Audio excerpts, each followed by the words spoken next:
Any other questions? Chris? I got one. So, Randall, we've been a part of almost every iteration that's for like middle school, high school of the Unbroken Project consortiums, which have been like awesome. But my question is kind of with something that vulnerable where you're just putting yourself out there all the time, like how do you keep, not to say how do you keep yourself going, but like, do you see that music as an extension of yourself? So when people play it, that helps fuel, powering through some of those challenges in your life.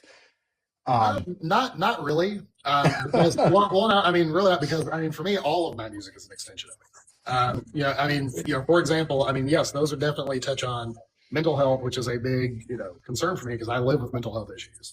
And I'm not shy about speaking about those. But like, if you were to, listen to the rubber chicken gallop or animation episode 1 Wabbit, I mean, I have a big sense of humor and I love cartoons. I love humor. That's another part of my personality. And so I think for every composer whose music really touches people, you can tell that it's in some way an extension of them. And you can also tell when it's not. But for the Unbroken Project, I mean, for me, I view them purely as a vehicle to express my ideas about that and to encourage conversation. Now, having said that, I am pretty careful to draw some boundaries with those pieces because, on the one hand, the response for those pieces has been amazing. And it's just been, it's created this whole, almost movement within the band culture to talk about mental health, which I'm very grateful for.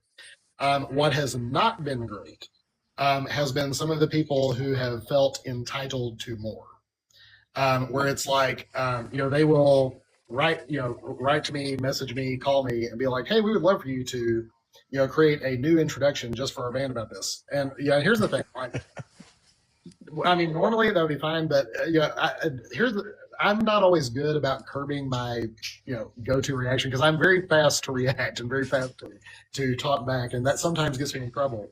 But one time it was just a snarky comment, but it was about this thing, and they go, "Well, we'd love for you to intro." I was like, "Sure, let me relive my childhood trauma just for your audience." It's like I've pretty much relived it enough times now to last me a lifetime. So.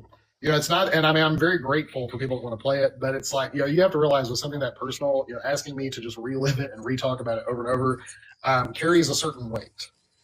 And so I'm not always willing to do that. I'm not always super cooperative with that. And it's made some directors mad. And, but I'm just like, well, you can just be mad.